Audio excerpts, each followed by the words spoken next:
ചൂരൽ മലയിലുണ്ടെങ്കിൽ കുടുംബത്തെ നഷ്ടപ്പെട്ട നൗഫലിനെ എല്ലാവർക്കും അറിയായിരിക്കും. ആ സമയത്ത് എല്ലാവരും ഉണ്ടെങ്കിൽ അദ്ദേഹത്തിന് വേണ്ടി ഭയങ്കരമായിട്ട് വിഷമിച്ചിട്ടുണ്ടായിരുന്നു. തീർച്ചയായിട്ടും സ്വന്തം കുടുംബം മുഴുവനും നഷ്ടപ്പെട്ട് അവർക്ക് വേണ്ടിയാണ് വിദേശത്ത് നടന്ന് അദ്ദേഹം ഭയങ്കരമായിട്ട് കഷ്ടപ്പെട്ടത്. അതിനുശേഷം അദ്ദേഹത്തെ പറ്റി വലിയ വിവരങ്ങളോ കാര്യങ്ങളോ ഒന്നുമില്ലായിരുന്നു. പക്ഷേ ഇപ്പോൾ ലേറ്റസ്റ്റ് ആയിട്ട് കിട്ടിയൊരു വിവരം എന്ന് പറയുന്നത് അദ്ദേഹം ഉണ്ടെങ്കിൽ രണ്ടാമതൊരു കല്യാണം കഴിച്ച് അതുണ്ടെങ്കിൽ സന്തോഷമായിട്ട് ഇനിയൊരു പുതിയ ജീവിതം തുടങ്ങാനുള്ള ഒരു ആഗ്രഹത്തിലാണ് പോയിക്കൊണ്ടിരിക്കുന്നത് എന്നുള്ളൊരു കാര്യവും പറഞ്ഞിട്ടുണ്ടായിരുന്നു.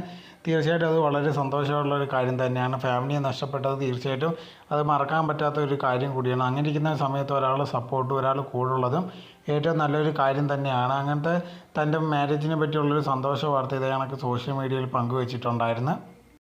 ഇനിയുള്ള അദ്ദേഹത്തിൻ്റെ ജീവിതം നല്ലോണം തന്നെ ജീവിക്കട്ടെ. ഇനി എന്ത് പ്രശ്നങ്ങൾ വന്നാലും അത് നേരിടാനുള്ള കരുത്തും നല്ല രീതിയിൽ ഉണ്ടാവട്ടെ എന്ന് വിചാരിക്കുന്നു. ഇതിനെപ്പറ്റിയുള്ള നിങ്ങളുടെ അഭിപ്രായം എന്തോന്ന് കമൻറ്റ് ബോക്സിൽ കമൻറ്റ് ചെയ്യുക. നിങ്ങൾ ഈ ചാനൽ ആദ്യമായിട്ടാണെങ്കിൽ മറക്കാതെ ലൈക്ക് ചെയ്യൂ, ഷെയർ ചെയ്യൂ, കമൻറ്റ് ചെയ്യൂ, മറക്കാതെ സബ്സ്ക്രൈബ് ചെയ്ത് അടുത്തുള്ള ബെൽ ബട്ടൺ അമർത്തുക. അല്ലെങ്കിൽ ഇനി ചെയ്യുന്ന വീഡിയോസ് എല്ലാം നിങ്ങൾക്ക് നോട്ടിഫിക്കേഷനേ വരികയുള്ളൂ.